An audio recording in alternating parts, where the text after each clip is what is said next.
Alors que l'on vient à peine de finir la saison sur terre battue et Roland-Garros Wimbledon est déjà là, et oui, encore une fois, on va se mouiller pour savoir qui va remporter ce tournoi. J'ai 2 favoris en tête, oui, et j'avais eu le bon pour Roland-Garros alors que peu de gens croyaient en moi, n'est-ce pas Anthony? Si tu passes par là, je te passe le bonjour. Oui, peu de gens croyaient en moi sur Alcaraz, vainqueur de Roland-Garros, mais j'ai eu raison, et donc je vais essayer d'avoir encore raison sur ce Wimbledon. Voici le tour d'horizon des favoris. Et mon favori numéro 1, évidemment celui qui sera le favori numéro 1 de tout le monde, oui, mesdames et messieurs, poil de carotte, Jannik Sinner, qui nous sort une saison de malade. 4 titres, 3 défaites seulement, il a atteint la demi-finale de tous les tournois qu'il a joué au minimum. C'est un extraterrestre cette saison, premier titre sur gazon à Halle, un titre pas facile mais convaincant malgré tout. Et voilà, Jannik Sinner pour moi c'est le favori de ce Wimbledon, il a des bons résultats sur gazon, demi-finale, quart de finale, il progresse chaque année. La prochaine étape c'est la finale et potentiellement le titre, avec la tête de série numéro 1 au-dessus de lui, donc voilà, bien protégé normalement au tirage, et il a un jeu qui est taillé pour le gazon désormais, il se déplace extrêmement bien, gros service, gros coup droit, gros revers, il a un peu plus de variation qu'avant, et il a une cadence que personne ne peut tenir sur le gazon. Voilà, Jannik Sinner pour moi ça va être le vainqueur masculin, mais il va être quand même challengé, et on va voir par qui. Et pour moi, le challenger numéro 1 de Jannik Sinner, il est espagnol, il vient de remporter Roland-Garros, c'est Carlos Alcaraz, tenant du titre à Wimbledon, qui sait comment jouer sur gazon lui aussi, avec la variation, avec des services, des volets, un toucher de balle incroyable. Carlitos, voilà, pas grand monde le voyait gagner Roland-Garros, moi si, j'ai cru en toi Carlos. Et pour ce Wimbledon, je vois quand même Sinner un cran au-dessus, mais je vois pas quelqu'un d'autre à part Alcaraz aller challenger Sinner. Je trouve que c'est celui qui a le jeu pour le gêner, c'est celui qui a peut-être le plus de points à défendre aussi, parce que là au Queens il a perdu contre Jack Draper, donc il a perdu ses points du Queens, il va avoir 2000 points à défendre du côté de Wimbledon. Attention à Carlos, une défaite avant la finale, ça coûterait cher au niveau du classement, et là il est tête de série numéro 3 seulement avec sa défaite au Queens. À voir si Novak Djokovic se retire ou non, dans ce cas là il passerait tête de série numéro 2, mais voilà, Alcaraz je pense que c'est le danger numéro 1 pour Sinner, mais si Djokovic joue il a une chance d'être du côté de Sinner, donc avant la finale. Ouais, pour moi Carlos arrive moins bien armé sur gazon que l'année dernière, mais comme j'ai dit, tenant du titre, il sait jouer sur gazon, pour moi c'est la menace numéro 1 pour Sinner. En parlant de menaces, comment ne pas parler du look dans la bergerie? Va-t-il jouer? Va-t-il ne pas jouer? Novak Djokovic qui s'est retiré de Roland-Garros après une lésion au ménisque, il a été opéré. Et là, il s'entraîne à Wimbledon, voilà. Tout le monde semble assez surpris que cette opération soit aussi bien passée. Une opération qui en temps normal nécessite entre 3 et 5 semaines de repos. Voilà, lui il il s'entraîne. Il n'a pas encore annoncé s'il jouerait ou non Roland-Garros Wimbledon, mais s'il joue, il a dit que ce serait pour être compétitif, et Novak Djokovic compétitif à Wimbledon, il n'y a pas grand monde pour l'atteindre. Voilà, l'année dernière je le voyais invincible, il a perdu en finale contre Alcaraz, mais il était à 1-7 de faire le grand chelem calendaire. Non, Novak Djokovic, oui, ça reste une menace évidemment à Wimbledon, là où l'expérience et le vécu comptent sur le gazon. Ouais, c'est l'épouvantail, on va dire, de ce tableau. Va-t-il jouer, va-t-il ne pas jouer? S'il joue, attention. Mais je vois quand même des gens meilleurs que lui à l'heure actuelle, et je pense que s'il joue contre un gars qui sait jouer sur gazon, et on va en voir quelques-uns, il risque de sauter assez tôt, Novak Djokovic.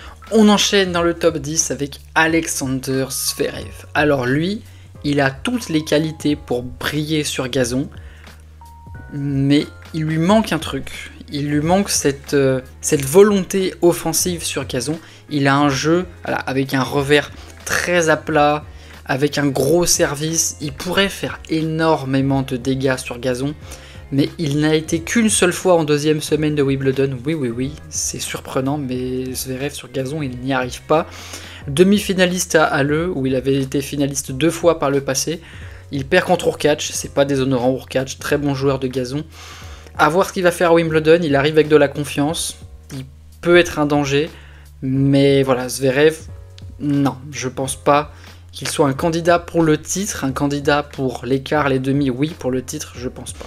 Un gars que je place à la même hauteur que Zverev, c'est Daniil Medvedev, qui lui a un titre sur gazon à Majorque. D'ailleurs, dans une vidéo de l'ATP, visiblement il se rappelait même pas qu'il avait gagné là-bas. Mais Medvedev, oui, il est toujours placé à Wimbledon, en tout cas demi-finale l'année dernière où il perd contre Alcaraz en 3-7. Il a pareil un jeu à plat qui est fait pour le gazon, il a un bon service quand ça se passe bien, mais il n'a pas assez de variété pour vraiment briller sur le gazon face à face à un très grand herbivore. Voilà, je les appelais comme ça, moi, les joueurs qui bouffent le gazon, je les appelle les herbivores. Ah là, Medvedev, pareil, candidat au quart, au demi, peut-être sauter avant contre un mec qui est très bon sur le gazon. Je le vois pas aller bien plus loin que la demi. À lui de me faire mentir, mais Daniil, pour moi, ça va être court pour ce Wimbledon. Lui va être un danger sur gazon. Hubert Hurkacz, finaliste à Halle, et qui est toujours, voilà, lui, au moment de la saison sur gazon, pouf, il pop comme ça, il arrive. Bonjour, je m'incruse dans la conversation. L'année dernière à Wimbledon, il perd en quart ou en huitième contre Novak Djokovic. Un match où il aurait pu faire mieux, sincèrement. Voilà, le premier set, il le prend pas alors qu'il a des balles de set. Il prend le troisième set, je crois. Enfin voilà, il perd en 4-7 et je crois qu'il y a 3 tie-breaks dans les 4-7. Enfin bref, il avait moyen de faire mieux contre Novak Djokovic. Hurkacz, oui, attention, lui, c'est celui que les favoris ne vont pas vouloir avoir dans leur partie de tableau. Là, il était finaliste à Halle, il perd contre Sinner en 2 tie-breaks. Voilà, il est pas loin des meilleurs Hurkacz sur gazon et je pense qu'avec un tableau ouvert, il a une chance d'aller loin. Très loin.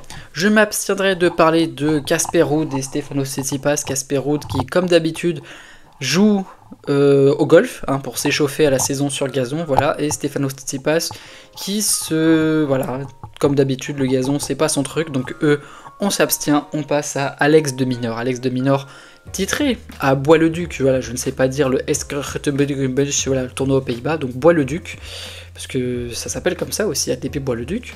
Voilà, de Minaur, sur gazon c'est toujours un client, il perd au premier tour du Queens contre Lorenzo Musetti, on en reparlera de Lorenzo Musetti, mais de Minaur, oui, très bon joueur sur gazon, comme d'habitude, une couverture de terrain assez dingue, un jeu à plat qui fait du dégât. Voilà, de Minaur, comme d'habitude, outsider sur gazon, ça bouge pas, il a encore une chance d'aller en quart de finale, peut-être un peu plus loin, avec un peu de chance et un bon niveau, mais de Minaur, oui, danger sur gazon.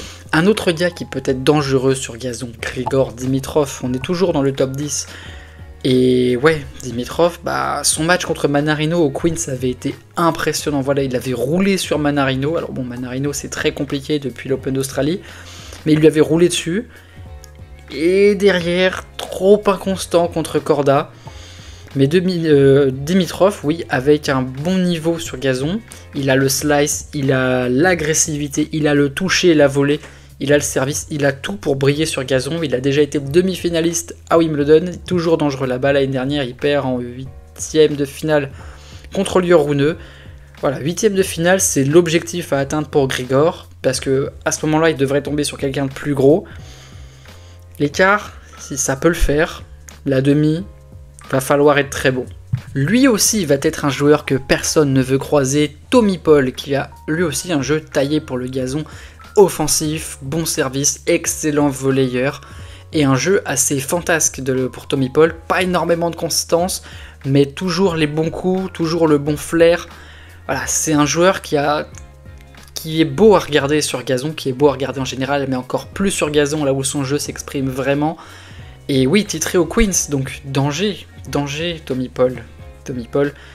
Le format 3-7 gagnant lui convient peut-être moins bien, mais s'il parvient à rester focus pendant tout un match, il a le moyen de sortir une grosse tête de série. Et quand je dis grosse tête de série, je pense notamment à Novak Djokovic, au Zverev, ou peut-être même Alcaraz. Voilà, je pense que le seul qui est inatteignable pour Tommy Paul, ce serait Sinner, mais les autres, voilà, c'est le coupeur de tête numéro 1, à égalité avec Hurkacz, mais Tommy Paul, oui, personne ne va vouloir le croiser. Taylor Fritz, lui non plus, personne ne va vouloir le croiser.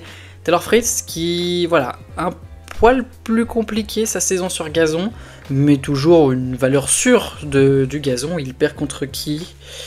Et il perd contre qui au Queens? Je sais plus contre qui il perd, mais il perd en demi, en quart, en demi, enfin voilà.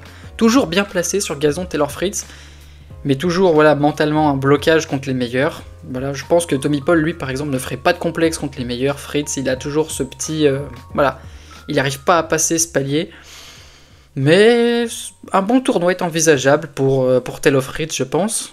Maintenant, on va passer à des joueurs un peu plus bas dans le classement, mais qui sont les coupeurs de tête parfaits pour Wimbledon. Il y en a notamment qui ne sont pas de tête de série.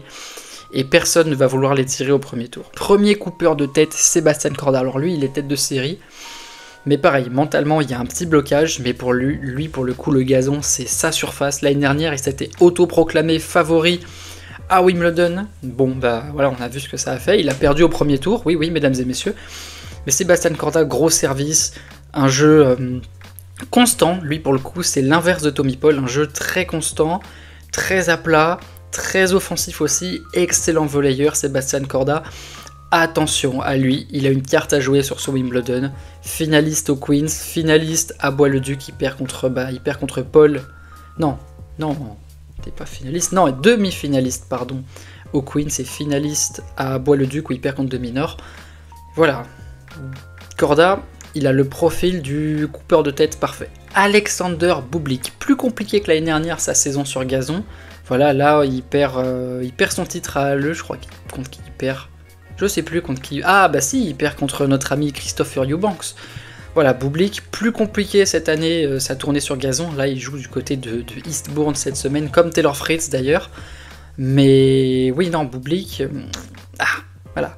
Tu t'as toujours pas envie qu'il soit dans ta partie de tableau parce que bah, c'est le gazonnier, l'herbivore par excellence. L'année dernière, il perd en 8ème après un énorme combat contre Andrei Roublev.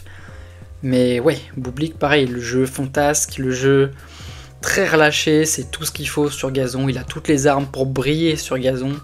Et il va falloir compter sur lui, je pense, dans ce Wimbledon. Et si c'était le tour de Jack l'Éventreur, Jack Draper, le numéro 1 anglais, qui lui aussi va être un énorme poil à gratter du côté de Wimbledon.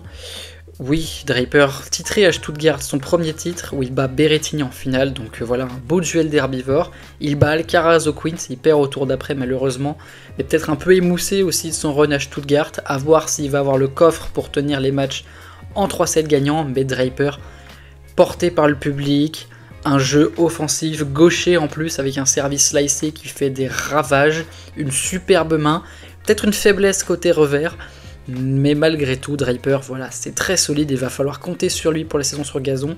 Pour moi, voilà, il fait partie de ces mecs avec Hurkacz, Paul, Corda, qui peuvent aller sortir les Zverev, les Dimitrov, les Djokovic, les Medvedev, voilà, tous ces mecs-là, c'est de ces mecs-là, enfin, non, vous m'avez compris, oui, ces mecs-là, Djokovic, Zverev, machin, doivent se méfier de ces mecs-là, Fritz, Hurkacz, Corda, Draper, voilà. Mais Draper, oui, personne ne va le vouloir dans sa partie de tableau, avec son profil offensif et son jeu de gaucher. Voilà, il va être dur à manœuvrer sur ce Wimbledon. Lorenzo Musetti, demi-finaliste à Stuttgart, finaliste au Queens, il monte en puissance sur une surface qu'il n'appréciait pas au départ, mais il a un slice qui fait des dégâts monstrueux sur ce gazon, son revers à une main aussi qui s'exprime à merveille sur cette surface, il se déplace très bien, peut-être faiblesse niveau coup droit pour Musetti, mais voilà, un jeu qui commence à se développer pour le gazon et c'est très agréable à regarder en tant que spectateur, ça fait plaisir de voir les revers à une main performer, mais Musetti, peut-être qu'il va lui manquer un petit truc par rapport à Draper, par rapport à Paul, par rapport à... voilà, je pense que c'est la constance et la puissance qui vont lui manquer, mais il va être dangereux, il est tête de série, il devrait être tête de série numéro 25 ou 24 selon le forfait de Novak Djokovic ou non. Voilà, Musetti, ça veut dire que les gros peuvent le jouer au 3e tour normalement. Il y a quelque chose à faire pour Musetti en fonction de où il se trouve dans le tableau. Et maintenant, on va finir cette vidéo par les coupeurs de tête. Eux ne sont pas de tête de série, ça va être les sous-marins du premier tour. Jan-Lennart Struff pour commencer. Voilà, mon Struffy, mon gars sûr, avec son petit bide. Gros service, gros coup droit, gros revers, un jeu globalement taillé, puissance. Et un Struff qui en forme touche les lignes et les touche bien, c'est la ligne extérieure qui accroche de ça. Il manque toujours un petit truc en grand chelem, mais voilà, toujours très très dangereux Jan-Lennart Struff. On enchaîne avec Monsieur Giovanni Mpetshi Pericard, oui, 2,03 m, le Golgoth français, qui sur gazon, bah ça performe bien sur gazon. Un poil décevant au Queens, voilà, il sort Shelton, mais derrière il perd contre Harris, Billy Harris, voilà, un non-match, vraiment. Manque encore un peu de consistance dans les matchs en 5-7, on l'a vu à Roland-Garros, où il n'est pas passé loin de sortir David Goffin, mais il perd au 5e set. Giovanni, voilà, on compte sur toi Giovanni pour faire briller la France. Qui est-ce qu'on a d'autre? On a évidemment, oui, Matteo Berrettini, qui est le sous-marin ultime, je pense, de ce Wimbledon. Il n'est pas tête de série finaliste ici en 2021. Toujours très très performant sur gazon, Matteo. Un slice de revers vénéneux, un coup droit marteau, tout comme son service marteau. Il a un jeu taillé pour le gazon. Voilà, c'est l'herbivore original. Et oui, Berrettini, j'ai vu une stat passer sur lui. C'est celui qui, après 50 matchs joués sur gazon, a le plus grand nombre de victoires de l'histoire. Voilà. 41 victoires et 9 défaites après 50 matchs sur gazon, c'est très impressionnant. Et lui, personne ne va avoir envie de le tirer au premier tour, parce que potentiellement, Berrettini-Sinner au premier tour, ça serait une affiche digne d'une demi-finale, d'un quart de finale peut-être, sur gazon en tout cas. Donc voilà, très très dangereux Matteo Berrettini. Et on va... Petit tour d'horizon aussi chez les femmes, rapidement. Swiatek, voilà, toujours pas un jeu taillé pour le gazon, mais quand on voit l'état de ses concurrentes, il y a un truc à faire, hein, parce que Sabalenka, blessée à l'épaule, Rybakina encore malade à Berlin, Jabber, c'est pas incroyable, Vondrousova, c'est pas incroyable non plus. Finalement, la mieux placée, bah, c'est peut-être Coco Gauff pour ce Wimbledon. Donc voilà, chez les femmes, j'avoue que je n'ai aucune idée de qui va gagner. Si je devais dégager une favorite à l'instant T, pour moi, ce serait Jessica Pegula qui a gagné à Berlin, ou Coco Gauff, à voir, je dirais Coco Gauff quand même. Mais voilà, chez les femmes, tour d'horizon rapide. Je préfère ne pas me prononcer. J'avais vu Swiatek bon à Roland-Garros, alors en même temps pas très difficile, même si contre Naomi Osaka au deuxième tour, c'était très tendu. Mais voilà, Roland-Garros, j'avais vu les hommes et les femmes bons, donc pour moi, Yannick Sinner et Cory Gauff vont s'imposer dans ce Wimbledon 2024. Et pour vous, qui va remporter cette édition de Wimbledon? N'hésitez pas à me le dire en commentaire, n'hésitez pas aussi à me donner des joueurs peut-être sous-marins que j'aurais oublié, des joueurs qui pour vous vont faire un beau run dans ce Wimbledon. Et quant à nous, on se dit attendez, avant qu'on se quitte, n'hésitez pas à liker la vidéo, à la commenter, à la partager, à vous abonner à la chaîne et à vous abonner à mon Insta dans la description. Et quant à nous, on se dit à très bientôt pour une nouvelle vidéo. Ciao ciao.